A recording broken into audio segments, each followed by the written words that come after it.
Ika-20 araw. Ano ang katotohanang nakapaloob sa pananaw ng Archdiocese ng Lipa bilang isang bayan? Sagot, hango sa aral ng Batanggenyo. Angkan.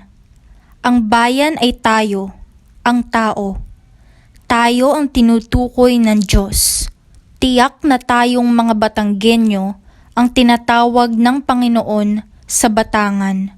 At sa pagtawag niya sa atin na mga taga-Batangan, isinasama niya ang ating pagkatao at ang ating mga katangian, kasipagan, pagkamasayahin, paggalan, lakas ng loob, pagkamutulungin, pagkamakadiyos, pagkamakabayan, at iba pa.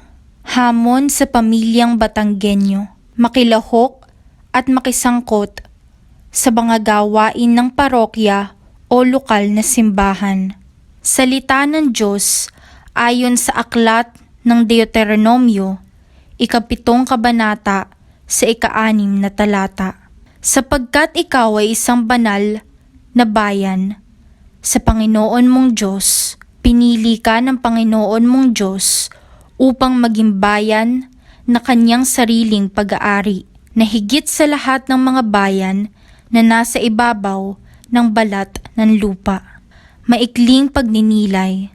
Tayong mga Batanggenyo, ang tinatawag na lahing Barako, ay tinawag bilang isang angkan. Kaiba man ang ating katangian, subalit katulad ng ibang angkan ay kaparehong kinalulugdan ng Diyos. Turo ng simbahan.